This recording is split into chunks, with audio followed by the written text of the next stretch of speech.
15 अगस्त 1947। हमें लगता है कि ये वो दिन था जब हम आजाद हुए। हमें लगता है कि यूनियन जैक उतर गया और तिरंगा लहरा गया तो गुलामी खत्म हो गई। लेकिन क्या सच में ऐसा हुआ, या फिर गोरे चले गए लेकिन अपने पीछे एक ऐसा सॉफ्टवेयर छोड़ गए जो आज भी हमारे दिमाग में इंस्टॉल है। आज की वीडियो में हम बात करेंगे उस इनविजिबल हैंडकफ की, उस अदृश्य बेड़ी की जिसे हम कॉलोनियल माइंडसेट कहते हैं। ये एक ऐसा एनालिसिस है जो शायद आपको अनकंफर्टेबल कर दे, लेकिन इसे सुनना आज हर भारतीय के लिए जरूरी है। कहानी की शुरुआत होती है 1835 में। एक आदमी लॉर्ड मैकॉले ब्रिटिश पार्लियामेंट में एक प्रपोजल रखता है। उसका मकसद साफ था, भारत पर राज करने के लिए उन्हें तलवार की नहीं बल्कि क्लर्क्स की जरूरत थी। मैकॉले ने कहा था, We must do our best to form a class who may be interpreters between us and the millions whom we govern। यानी दिखने में हिंदुस्तानी लेकिन सोच में अंग्रेज। उन्होंने गुरुकुल सिस्टम को डिस्ट्रॉय किया और एक ऐसा एजुकेशन सिस्टम लाया जिसका मकसद लीडर्स बनाना नहीं बल्कि नौकर पैदा करना था। और दुख की बात यह है कि 75 साल बाद भी हम उसी फैक्ट्री के प्रोडक्शन हैं। आज भारत में इंटेलिजेंस का मेजर क्या है? क्या वो नॉलेज है, इनोवेशन है? नहीं, वो है इंग्लिश। अगर आप फ्लुएंटली इंग्लिश बोल सकते हैं तो आप स्मार्ट हैं।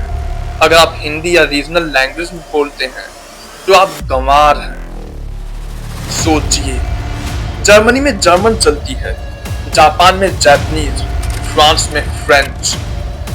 वो देशी अपनी भाषा में तरक्की कर रहे हैं, लेकिन इंडिया में हम अपने ही बच्चों को शर्मिंदा करते हैं अगर वो इंग्लिश में बात नहीं कर पाते।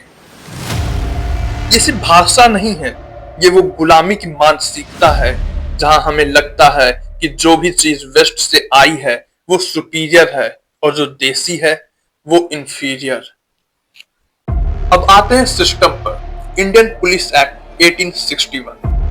अंग्रेजों ने ये कानून बनाया था इंडियंस को कंट्रोल करने के लिए, उन्हें डराने के लिए। आज भी जब आप पुलिस स्टेशन जाते हैं तो क्या आपको सुरक्षा महसूस होती है या डर?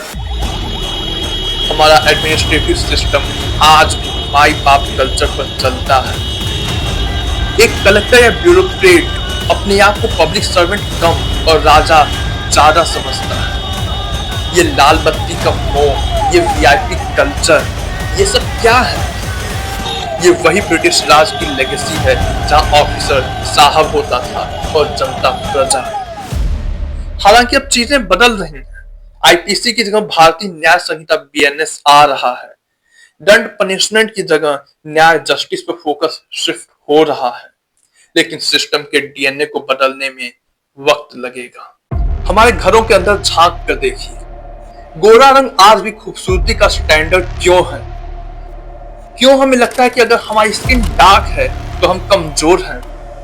ये ऑब्सेशन हमारे पूर्वजों का नहीं था, ये उनका दिया हुआ जहर है जिन्होंने हमें बताया कि white is pure, dark is impure. हाथ से खाना खाने में हमें शर्म आती है, धोती कुर्ता पहनने में हमें लगता है कि हम बैकवर्ड लगेंगे। कोट पैंट पहनकर चाहे गर्मी में पसीने आ रहे हों हमें लगता है कि हम जेंटलमैन लग रहे हैं। We are uncomfortable in our own skin. लेकिन तस्वीर अब बदल रही है, देश करवट ले रहा है। जब राजपथ का नाम बदलकर कर्तव्य पथ किया गया तो वो सिर्फ नाम का बदलाव नहीं था, वो एक सिग्नल था। इंडियन नेवी ने अपने फ्लैग से ब्रिटिश क्रॉस हटाकर छत्रपति शिवाजी महाराज की सील को अपनाया।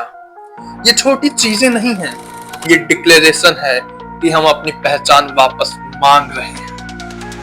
आज का भारत दुनिया की आंखों में आंखें डालकर बात करता है।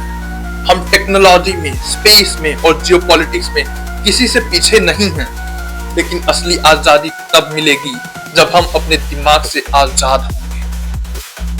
सवाल ये नहीं है कि अंग्रेजों ने हमारा क्या नुकसान किया, सवाल ये है कि हम आज भी उनके बनाए पिंजरे में क्यों रह रहे हैं। आजादी का अमृत महोत्सव मनाना तभी सफल होगा जब हम इस गुलामी की मानसिकता को जड़ से उखाड़ फेंकें। अपनी भाषा पर गर्व कीजिए, अपने कल्चर को बैकवर्ड समझना बंद कीजिए और याद रखिए, सूरज तो 1947 में उग गया था, लेकिन अंधेरा अभी भी दिमाग के कुछ कोनों में बाकी है। उसे मिटाना मेरी और आपकी जिम्मेदारी है।